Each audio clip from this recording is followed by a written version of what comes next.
Welcome to Anime Fanjutsu, where we talk all things anime.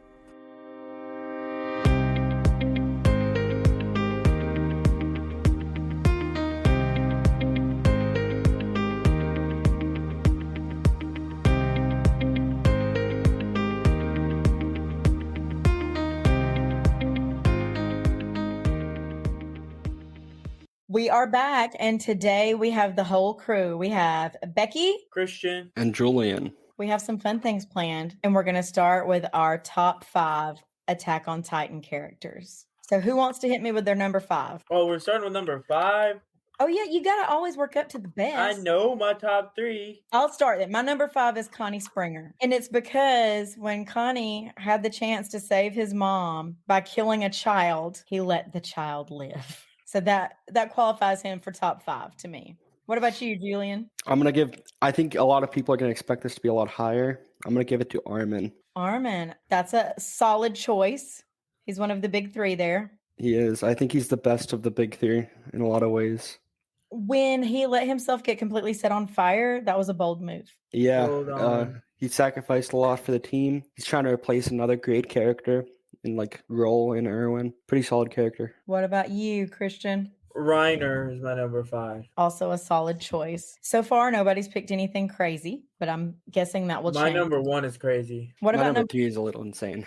What about number 4? Connie Springer. This is like a draft. It is. My number 4 is Dot Pictus. I just love his attitude. Is that the bald guy?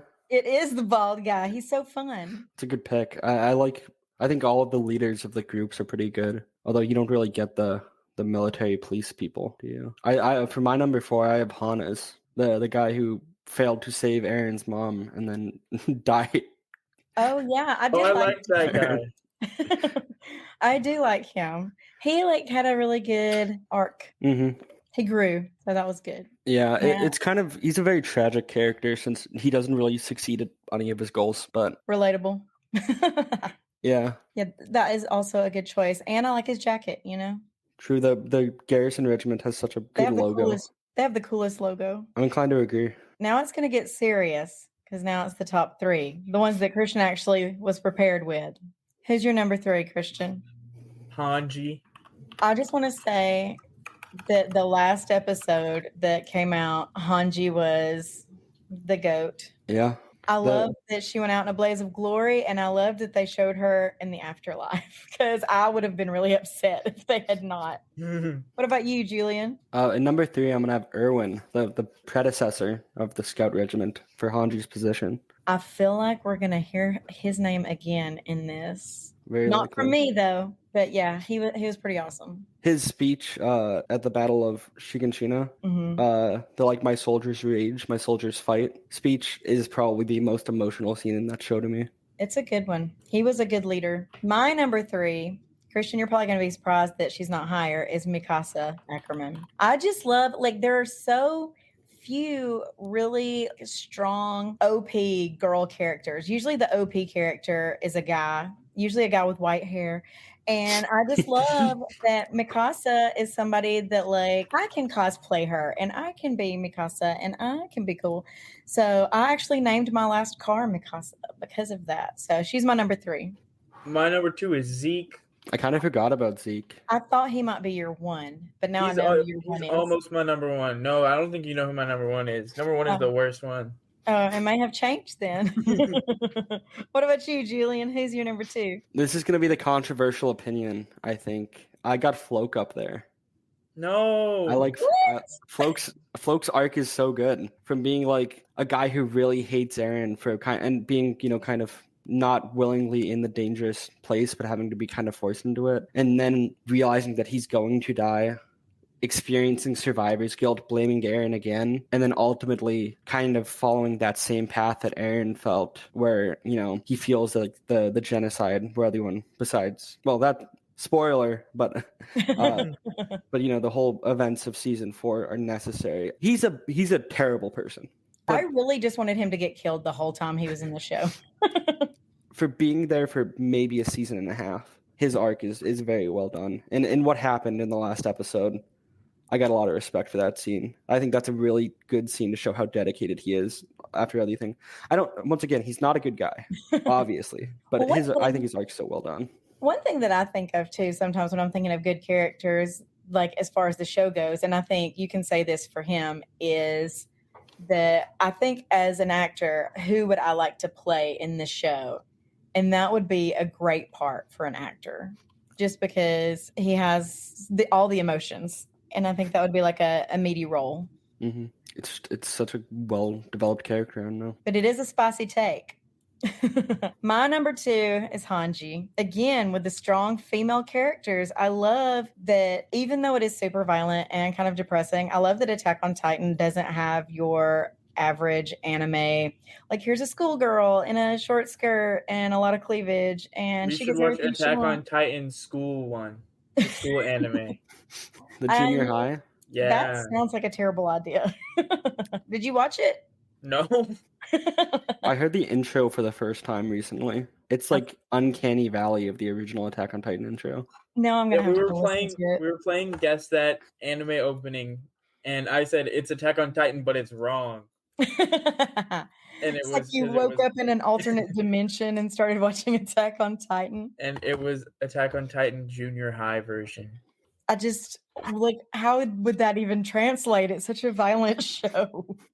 Anytime there's a violent show and it's set in high school, I immediately just call it Danganronpa 12. Like, that's what it is. When y'all say assassination classroom, I hear Danganronpa 5. Surprisingly, relatively little violence in that compared to other high school shonen animes. It is like with a name like assassination in the title, like I expect more. I expect a lot of violence. I don't think anyone's died in like 27 episodes.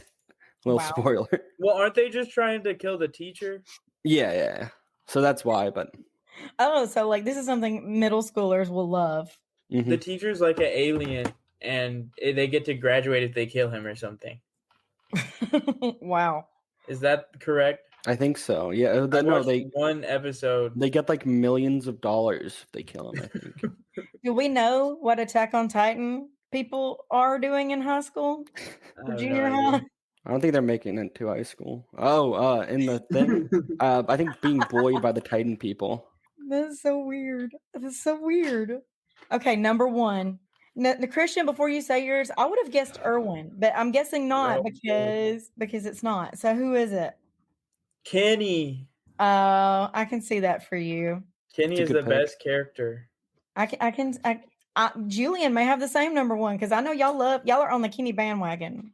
We've talked about this before. Y'all are Kenny fans. Kenny would definitely be an honorable mention for me. Same with my man Niccolo from the last season, the Marley and Chef guy.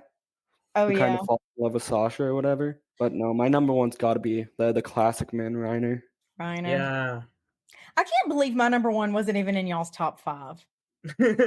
Like, wasn't even number 5. He's a loser. He doesn't do nothing. Okay, first of all, it's Levi Ackerman. He does not matter to the plot.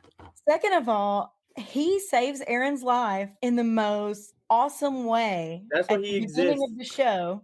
That's a blunder for him. Then he cleans house. Hello. That's pretty awesome. And he's like the one dude where you're like, if he says, I'm going to go kill this thing, it's going to die. Y'all know I love the OPs, and he is definitely an OP. He's my number 1. I just thought of who my currently wearing a is. Levi Ackerman blanket right now. I just thought of who my least favorite character is, but I can't remember their name. Who's your least favorite, Julian? That's a good question. I'm almost inclined. I hate to say it. I think Aaron's up there right now. No, but I wouldn't give him number 1. He almost made my top 5. I think the people who kidnapped Mikasa in that one backstory arc are pretty evil people, and people that they just die though. Unnamed. The unknown kidnappers, but I'm gonna give it to Porco from season 4. That man does nothing. He's not important. He's the least important of the warriors. He kind of just stands there. Oh, it's the Jaw Titan. The Jaw Titan. His design's sick though. I'll give him that. The Jaw Titan. His Jaw Titan. Insane. Good design. Like, at least he looks cool. But for someone who feels like they should be a main character, he's a Titan shifter, he has all of this stuff. He's just not. That's reminded me I might have a different least favorite one. My least favorite is Julian's second most favorite. Who? And it is Flock Forster. He is. Oh, okay, that's a good one. He's my least favorite because I, from the minute he's introduced, want him to get shot. Flock's That's the probably thing, number though. 2. You're supposed to. He's true. always on. Flock's number 3.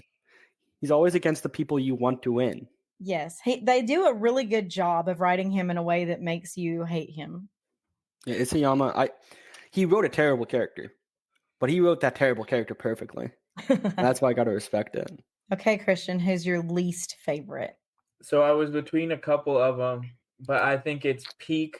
Yeah. Her Titan is ugly. So She doesn't do anything. Her hair always looks greasy.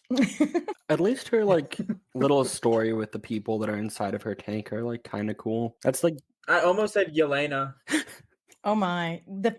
Like anytime they show Yelena and she's not talking, I think it's Armin. Literally every time, I'm like, "Is that Armin?" No, okay, that's a lady. Okay. Speaking It of was between Armin, Yelena and Peak. Armin and his almost love story, so sad. I have a question. Uh-oh. Attack on Titan is obviously very violent, very dark. If you knew of a family with small children that wanted to start watching anime, what would your suggestion be? One Piece. One Piece is a good one.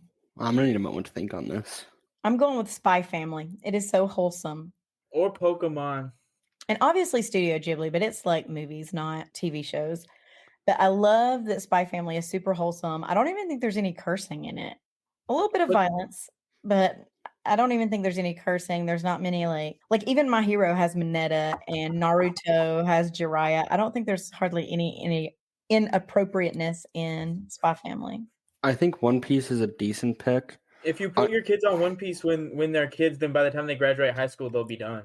You need to get your kid into like Blue Lock early. No. You gotta get him into sports anime so that he or she or anyone gets really into like playing soccer.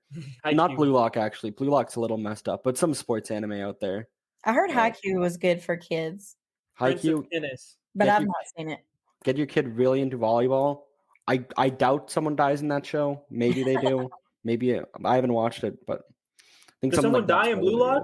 Blue Lock's not a good suggestion because I think there's a lot of language that parents wouldn't agree with either. But yeah, either that or Beyblade. Yes, I feel like all of the like ones where you fight with small animal creatures are probably good because they're made for that audience. Yeah, Digimon. That's my answer.